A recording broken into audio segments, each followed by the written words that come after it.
नमस्ते। नमस्ते। नमस्ते जी। नमस्ते। आप लोग? जी आपने नहीं पहचाना? नहीं, हेलो, मुझे भी नहीं पहचाना। बिल्कुल नहीं। आ, देखा, धुंधली वाली फोटो लगाई एल्बम में। समधी जी ने भी नहीं पहचाना। देखिए भाई साहब, टाइम थोड़े है वरना लाइन लगा देते हैं एल्बमों की। अब साफ साफ बताइए आप लोग है कौन? जी मैं रीमा, मीना के मामा की लड़की, और ये मेरे हस्बैंड प्यारे। हाँ हाँ, प्यारे है समधी जी। हाँ, हमारी बहू मीनू ने तो बताई थी वो अर्पित के साथ शिमला जाने से पहले कि आप लोग लखनऊ आने वाले हैं। हाँ, बोला था 2 दिन रुकेंगे आप हमारे यहाँ। टाइम थोड़े है वरना लाइन लगा देते हैं आपको रिसीव करके लेके आने वाले की। आप लोग बाहर क्यों खड़े हैं? आप तो हमारे अपने हैं। आइए आइए, अंदर आइए। आइए आइए आइए। केतकी, देखो कौन आए। ये है हमारा छोटा सा घर। अरे मैं तो बताना ही भूल गया कि मैं कौन हूँ। मैं संजय, अर्पित के पापा। कहाँ रख दी?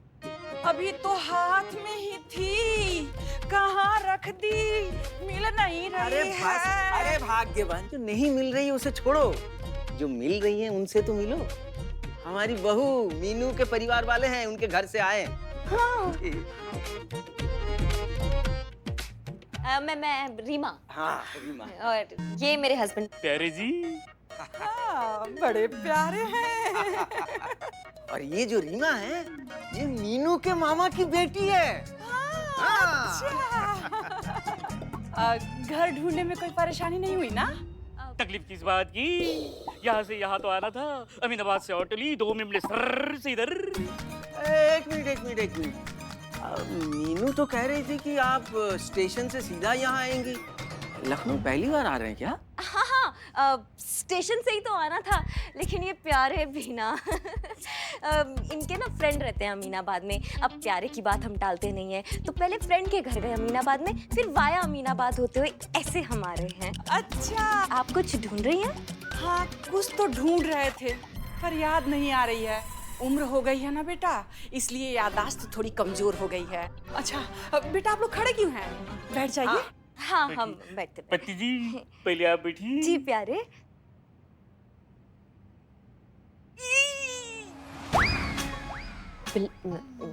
प्यारे क्या हुआ? 1 मिनट जी।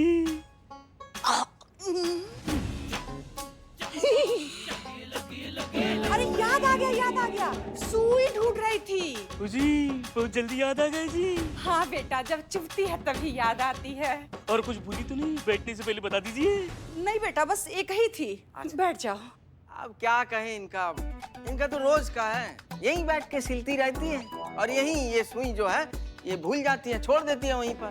अब बेचारी हमारी बहू मीनू की क्या गलती है बताइए? यहीं बैठ जाती है, चूक जाती है, उसे कितनी तकलीफ होती है।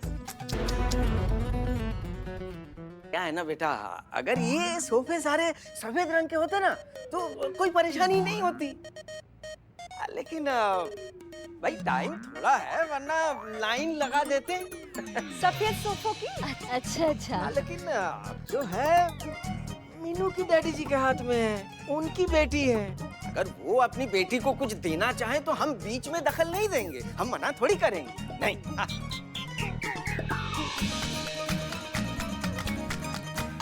अब अपनी बच्ची पर पहला हक तो अपने माँ बाप का ही होता है ना। है कि नहीं भाई साहब? नहीं, सही कह रहे हैं। हाँ देखा, ये भी कह रहे हैं, हम सही कह रहे हैं।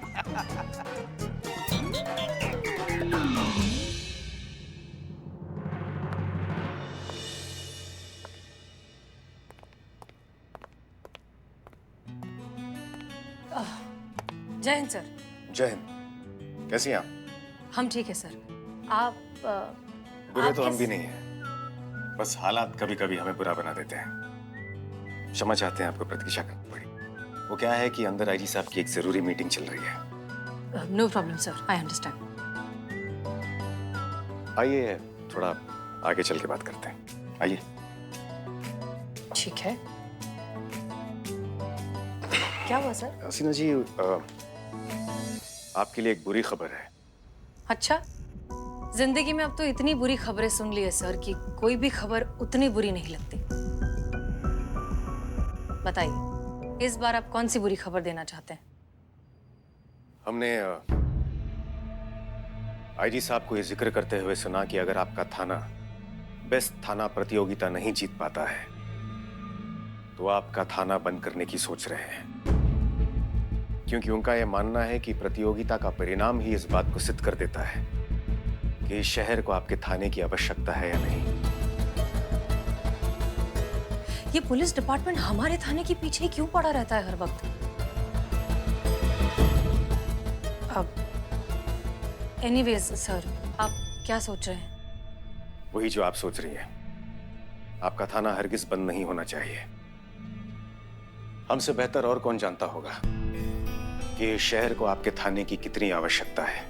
इसलिए हम चाहते हैं कि आपका थाना ये प्रतियोगिता जीत जाए और यूं ही पूरी निष्ठा के साथ अपना फर्ज निभाता रहे।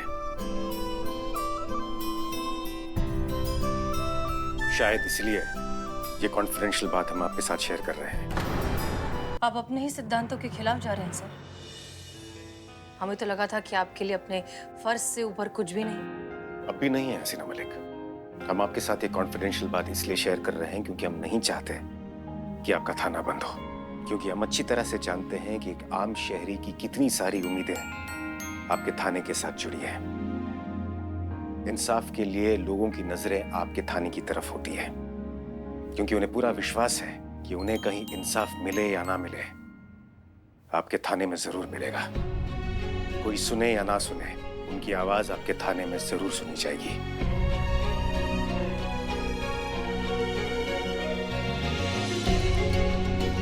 कोई दे या ना दे, आपका थाना सच का साथ जरूर देगा। इसलिए कॉन्फिडेंशियल बात हम आपके साथ शेयर कर रहे हैं, क्योंकि ऐसा करके हम आपकी नहीं समाज की सेवा कर रहे हैं। अच्छा लगा हमें ये जानकर सर कि आप हमारे महिला पुलिस थाने की इतनी वैल्यू करते हैं, हमारे डेडिकेशन को, हमारे इंटेंशन को इतने अच्छे से समझते हैं। लेकिन अनफॉर्चुनेटली सर, आज के ज़माने में प्रोडक्ट से ज़्यादा एड्स बिकते हैं, तो ऐसे में हमारे थाने की ईमानदारी को कोई कैसे समझेगा? और वैसे भी हम चाहें भी तब भी ये कंपटीशन जीतना हमारे लिए बहुत मुश्किल है सर, क्योंकि बाकी पुलिस थाने इस कंपटीशन को जीतने के लिए किसी भी हद तक जाने को तैयार है। आप अच्छे से जानते हैं कि इस कंपटीशन में हिस्सा लेने के लिए ऑफिशियल क्राइम ग्राफ लो होना चाहिए। इसलिए कुछ पुलिस थानों ने रिपोर्ट लिखना ही बंद कर दिया है। जब रिपोर्ट ही नहीं लिखेंगे तो क्राइम ग्राफ तो अपने आप ही लो हो जाएगा ना। और आप अच्छे से जानते हैं सर कि इस तरह के पैंतरे हमारा महिला पुलिस थाना कभी नहीं अपनाएगा। इसलिए हो सकता है कि ये कंपटीशन हम जीत ना पाए। फिर भी आपने हमारे लिए इतना कंसर्न दिखाया, उसके लिए बहुत बहुत शुक्रिया। जय हिंद सर। जय हिंद।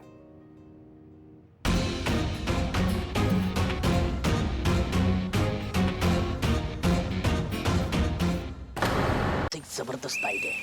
ये जो है ग्लिसरीन है, ग्लिसरीन। 2 बूंद जज्बातों की, ये 2 बूंद आंखों में डाल दोगे ना तो ऐसे आंसू बहेंगे कि रोके रुक नहीं सकते। 2 बूंद माफी की, ये बूंद आंखों में डालो और मैडम सर से माफी मांगो। आपके आंसुओं के सैलाब में मैडम सर बह जाएगी। फिर माफी क्या चीज है, आपको वो ऐसे चौकी पोस्ट दे देंगे। इधर दिखाओ दिखाओ दिखाओ, क्या है ये? ग्लिसरीन, 2 बूंद जज्बातों की। ठीक है बिल्ले, तुम्हारा आइडिया ट्राई करते हैं। हाँ करो। जय हिंद मैडम। जय हिंद। जय हिंद। करिश्मा सिंह, क्या हुआ आपको? आप इतनी उदास क्यों हैं? नहीं कुछ नहीं। मैडम सर, बिल्ली हट। मैडम सर, ये आपसे माफी मांगना चाहती है।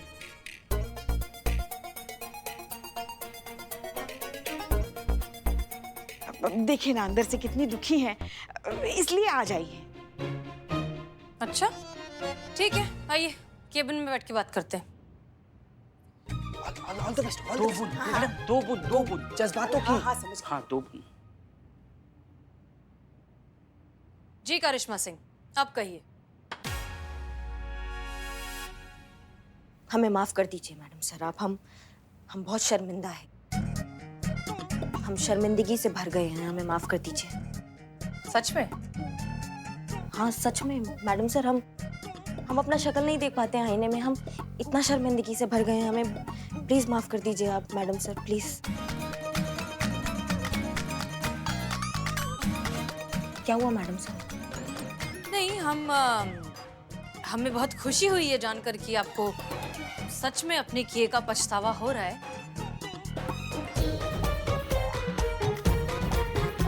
लेकिन सच कहें तो हमें इस बार आपकी बात पर पूरी तरीके से यकीन नहीं हो रहा है।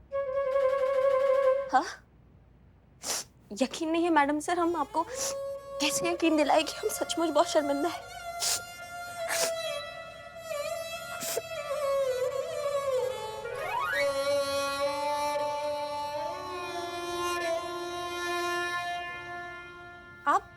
आप रो रही हैं? करिश्मा सिंह, आप सच में रो रही हैं? हाँ मैडम सर, ये हमारे पश्चाताप के आंसू है मैडम सर, हमसे बहुत बड़ा गलती हो गया। अच्छा प्लीज माफ कर दीजिए आप। ठीक है, प्लीज रिलैक्स। आप इस तरह से रोना बंद कीजिए। हमें तो यकीन नहीं हो रहा है। ऊपर से इतनी सख्त और इतनी कड़क दिखने वाली हमारी करिश्मा सिंह अंदर से इतनी इमोशनल है। देखिए, हम मानते हैं कि आपको अपने किए का पछतावा हो रहा है, इसलिए आप गिल्टी फील कर रही हैं, लेकिन उसमें इतना ज्यादा परेशान होने वाली कोई बात नहीं है करिश्मा सिंह। ये सब तो होता रहता है। इस तरह से रोना आपको बिल्कुल भी सूट नहीं करता करिश्मा सिंह। अच्छा ठीक है, हम आपको माफ करते हैं।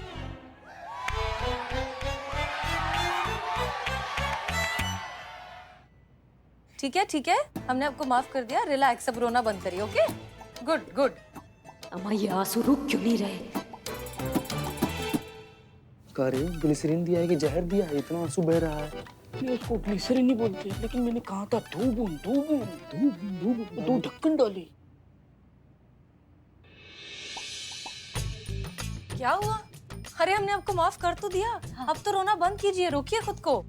नहीं रुकेंगे मैडम सर, डोज ज्यादा हो गया। क्या? दुखी का डोज ज्यादा हो गया था ना मैडम सर, तो अब खुशी का डोज हो गया। बचपन की समस्या हमारी रही है ये कि हम जब बहुत खुश हो जाते हैं ना मैडम सर, तो हमारा ये पाइपलाइन फट जाता है और फिर ऐसे ही ये बहने लगता है मैडम सर। हमें आप टेंशन मत लीजिए, ये रुक जाएगा। खुशी का बात ये है कि आपने हमको माफ कर दिया मैडम सर। हाँ, धन्यवाद मैडम सर, बहुत बहुत धन्यवाद। कहाँ है? अरे कहाँ है? कहाँ है? एसएचओ मैडम कहाँ है? हाँ आप बताइए क्या प्रॉब्लम है आपको? मैं अनुराधा और ये मेरे पति धीरज। आप जानती हैं मैडम सर? पता नहीं। आप आइए प्लीज, बैठिए। जी, तो आपके हस्बैंड को क्या हुआ? अरे तो ऐसे हो गए ना, मीनू के ससुराल से लौटे तब से। मीनू? मेरी बेटी मीनू, मीनाक्षी। ये मैडम सर को बता रही है कि याद दिलवा रही हैं। समझ नहीं आ रहा। उसके ससुराल गए थे ना उससे मिलने के लिए, जब लौटे तो ऐसे ही पत्थर जैसे बन गए। क्यों? एक गिलास दहेज मिलेगा क्या? क्या? पानी मांग रहे हैं। अरे मैं भी ऐसे शॉक्ड हुई थी। ये नहीं कि ससुराल से वापस आए थे तब इन्होंने मुझसे कहा था कि एक बकेट भर के दहेज बाथरूम में रख दो। ऐसे हो गया ना इनका हाल। मीनू को ससुराल से लौटे ना तब से ऐसे बहुत चक्के से और आंखें फाड़ फाड़ के बस घूमते रहते हैं। इनके मुंह से एक वर्ड भी नहीं निकलता है। खैर वो तो अच्छी बात है, लेकिन जब भी बोलते हैं सिर्फ दहेज ही बोलते हैं। पता नहीं मीनू के ससुराल वालों ने इस बार दहेज में क्या मांग लिया, इन्हें तो सदमा बैठ गया है। इसका मतलब आपके बेटी के ससुराल वाले आपसे दहेज मांग रहे हैं? और नहीं तो क्या, इन्हें क्या अपने खुद के दहेज का सदमा बैठा है? आप इतने यकीन से कैसे कह सकती हैं कि दहेज की वजह से इनकी हालत ऐसी हुई है? क्या आपकी बेटी के ससुराल वालों ने कभी किसी चीज की मांग की, किसी चीज के लिए फोर्स किया? नहीं ना मैडम। उन्होंने आपसे किसी चीज की मांग नहीं की, फोर्स नहीं किया, ना देने पर बेटी को परेशान नहीं किया, तो फिर हम किस बेसिस पर इसे दहेज का केस बनाएं? अरे उसके ससुराल वाले तो ऐसे ही ना, बड़े चालाक है। उनको पता है ना कि आजकल दहेज लेना और देना कानूनी अपराध है, तो ऐसे डायरेक्ट थोड़ी ना मांगते हैं। वो वो तो बहाने बहाने से घुमा घुमा के पिरा पिरा के ऐसे मांगते हैं कि हमें तो पता ही नहीं चलता। हम दहेज देते जा रहे और वो लेते जा रहे, और पता तो हमें तब चलता है कि जब हम कंगाल होके सड़क पर आ जाते हैं। हम आपकी बात समझ रहे हैं, लेकिन इन बातों की बिना पर हम कोई केस रजिस्टर नहीं कर सकते। क्यों? अच्छा, कोई और जाके कराऊं क्या? नहीं, मतलब पूरी बात सुनकर ही हम कुछ कर सकते हैं। अरे पूरी बात तो आप जानती है ना, बताया ना मैंने अभी। मतलब हो सकता है कि ये सिर्फ एक तरफा सच हो, ये सिर्फ आपका नजरिया हो सकता है कि पूरा सच कुछ और हो। देखिए, हम सच की अच्छे से जांच पड़ताल करेंगे और अगर हमें लगा कि ऐसा कुछ है तो हम उनके खिलाफ सख्त से सख्त कार्यवाही करेंगे, ठीक है? लेकिन तब तक के लिए आप प्लीज अपना फोन नंबर और एड्रेस पुष्पा जी को दे दीजिए। आइए। अरे मेरा एड्रेस तो वही है ना। हाँ, वही बता दीजिए। हाँ, आइए। मंदिर के पीछे। हाँ, बता दीजिए। आप कहाँ जा रही हैं? वर्दी लेने मैडम सर, आपने माफ कर दिया ना हमें। हमने आपको सिर्फ माफ किया है करिश्मा सिंह, वर्दी लेने के लिए नहीं कहा। और वैसे भी आप जहाँ जा रही हैं वहाँ आपको वर्दी की जरूरत बिल्कुल नहीं पड़ेगी। नहीं पड़ेगी मतलब हम कहाँ जा रहे हैं?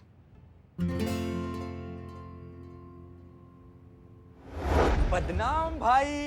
क्या है बे? क्या हैंडसम लग रहे हो यार। अरे वो तो मैं बचपन से हूँ, कोई शक? ए, चल निकल। चल। और सुनो ना यार, एक काम था, 1000 रुपए दोगे तो बाद में देता हूँ।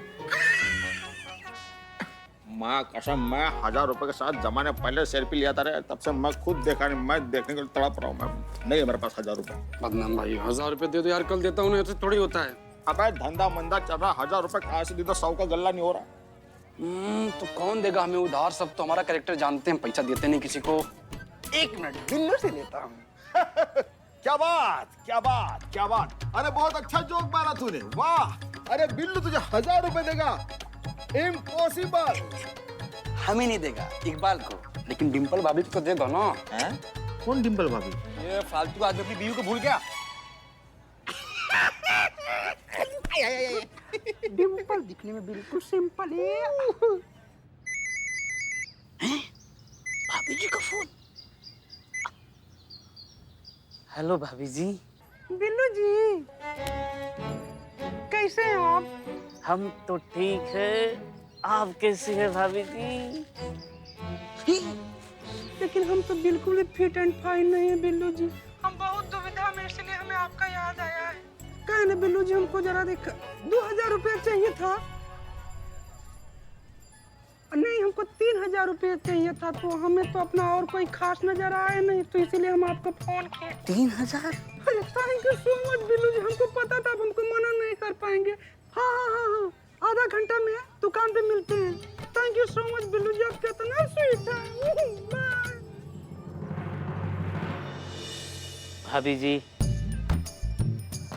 भाभी जी आपने हमें याद किया और हम हाजिर हैं। भाभी जी, बदनाम भाई नहीं दिख रहे?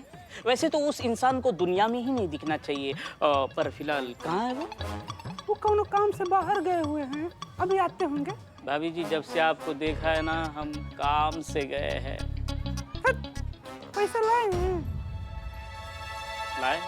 लाए भाभी जी, आपने कहा और हम ना करें, ऐसे हो ही नहीं सकता। हम पैसे लाए हैं, लेकिन एक दिक्कत है, पैसे सिर्फ 2999 है। 1 रुपया एडजस्ट कर लीजिए भाभी जी, प्लीज। कैसी बात कर रहे हैं आप? हमारे लिए इतना कुछ कि हम 1 रुपया में एडजस्ट कर पाएंगे? कर लेंगे, चलिए। अच्छा आप बैठिए, हम आपके लिए चाय बना के लाते हैं, बैठिए ना।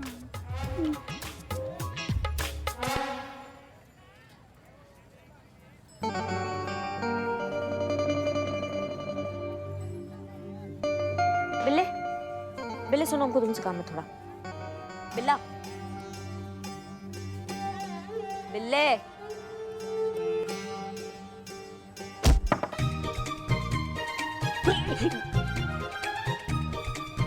Good morning. लेकिन ऐसे कौन बुलाता है? अगली बार नहीं सुनोगे ना तो डंडा मारेंगे, समझ गए तुम? नहीं, डंडा मार के नहीं, ऐसे भी आप बुला सकते हैं हमें।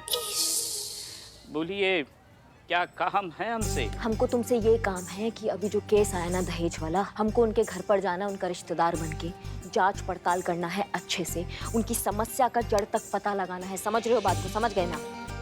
हाँ हाँ समझ गए, बिल्कुल समझ गए। हाँ हाँ, तो हमको जाना है वहाँ पे, हमें पता लगाना है कि ये दहेज का मामला वाकई दहेज का है या फिर कोई और चक्कर चल रहा है। हसीना मैडम का ऑर्डर है कि तुमको हम साथ लेके जाए, समझ रहे हो या फिर दूसरी भाषा में समझाए? हाँ हाँ बिल्कुल समझ गए। नहीं, क्या हो गया संतोष? क्या हो गया? तुम क्यों मुंह लटका के खड़ी हो? हाँ, जब से देख रहे तुम्हारा दोनों सुई एक ही जगह अटका हुआ है चेहरे का, क्या हो गया? वो अब हमारा वो थाना कंपटीशन जीतने का तो कोई चांस है नहीं, अब तो हारना कंफर्म है। हाँ वो तो छोड़ ही दो। का? हाँ का?